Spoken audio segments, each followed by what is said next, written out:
Chapitre 6.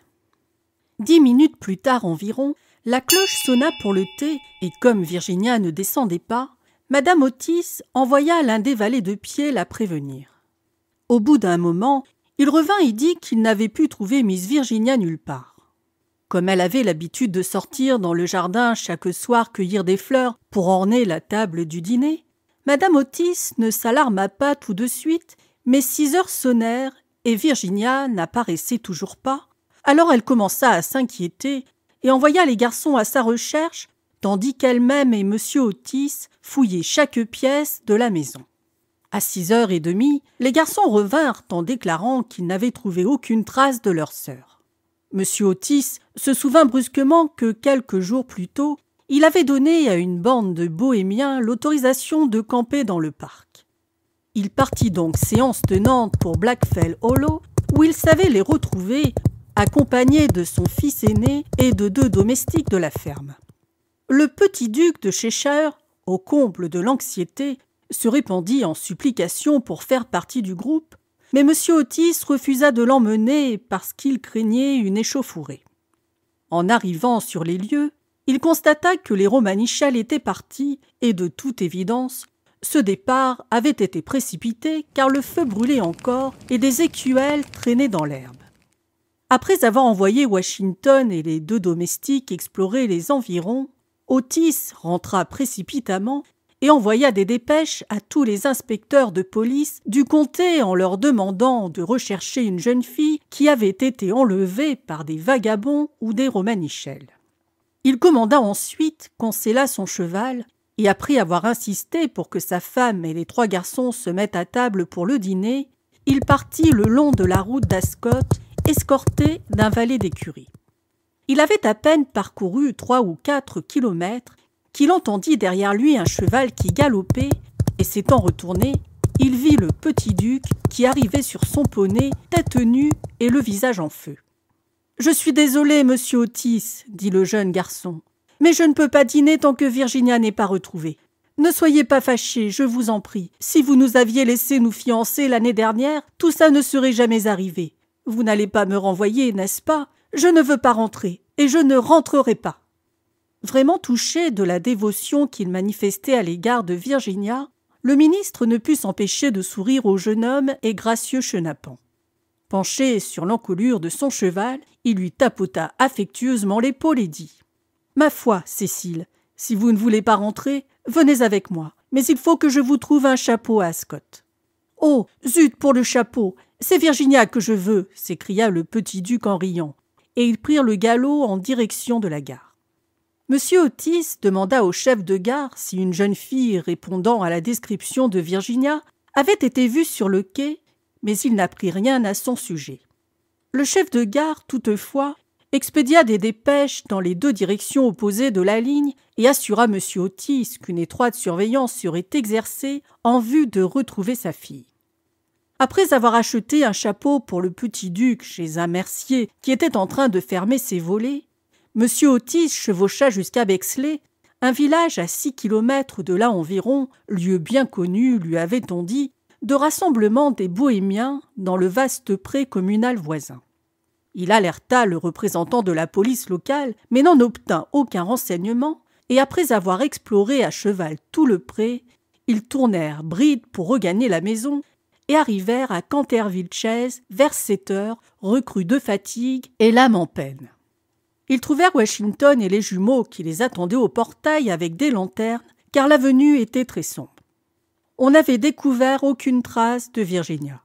Les bohémiens avaient été retrouvés dans les prés de Broxley, mais Virginia n'était pas avec eux, et s'ils étaient partis précipitamment, expliquèrent-ils, c'était à la suite d'une erreur sur la date de la foire de Shorton où ils avaient craint d'arriver trop tard. Ils avaient même été désolés d'apprendre la disparition de Virginia, d'autant qu'ils étaient très reconnaissants à M. Otis de les avoir autorisés à camper dans son parc, et 4 d'entre eux s'étaient séparés du groupe pour participer aux recherches. L'étang aux carpes avait été dragué et toute la propriété minutieusement explorée sans le moindre résultat. Il était évident que, pour cette nuit-là du moins, Virginia était perdue. et c'est dans un état d'abattement profond que M. Otis et les garçons rentrèrent dans la maison, suivis par le valet d'écurie qui ramenait les 2 chevaux et le poney. Dans le hall, ils trouvèrent un groupe de domestiques sur le qui-vive, et allongée sur un canapé dans la bibliothèque, la pauvre Madame Otis, à demi folle de peur et d'anxiété, dont la vieille gouvernante bassinait le front avec des compresses d'eau de Cologne. Monsieur Otis insista aussitôt pour qu'on lui servît quelque chose à manger et commanda un souper pour tout le monde. Ce fut un triste repas. Personne ou presque ne souffle un mot, et les jumeaux eux-mêmes étaient désemparés, prostrés, car ils aimaient énormément leur sœur. Lorsqu'ils eurent fini, M. Otis, en dépit des prières du petit-duc, leur donna l'ordre d'aller se coucher en disant qu'on ne pouvait rien faire de plus cette nuit-là et qu'il télégraphierait le lendemain à Scotland Yard qu'on leur envoya sans délai des inspecteurs de police. Au moment où ils sortaient de la salle à manger, minuit se mit à sonner à l'horloge de la tour et ils entendirent un grand bruit accompagné d'un cri aigu.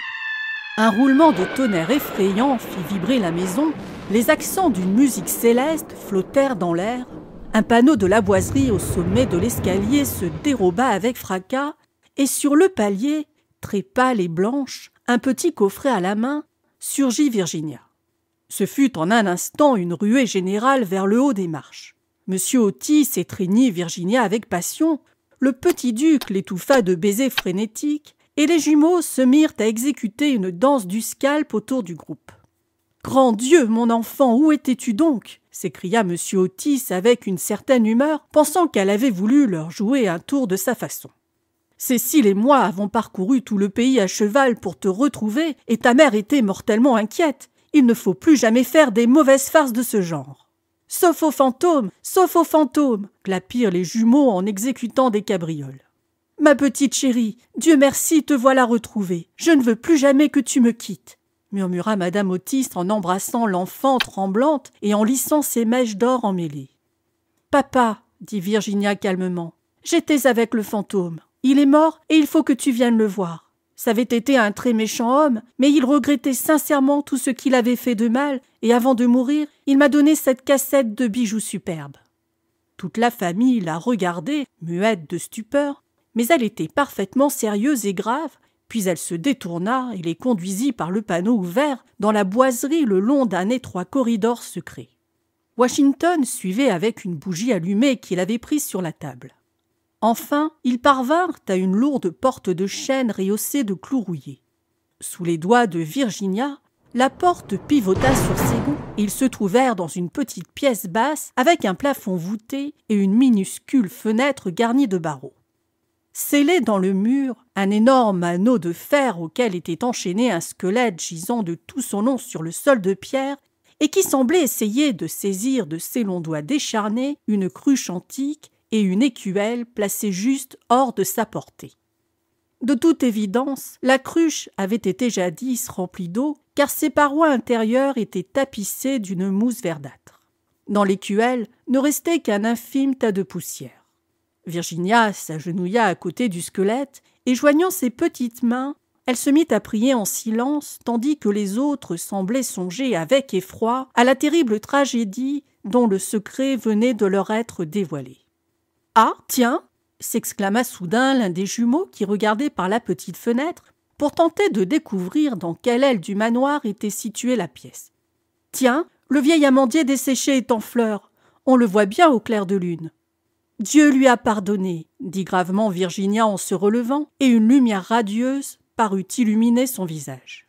« Vous êtes un ange !» s'écria le jeune duc, et il lui passa un bras autour du cou et l'embrassa.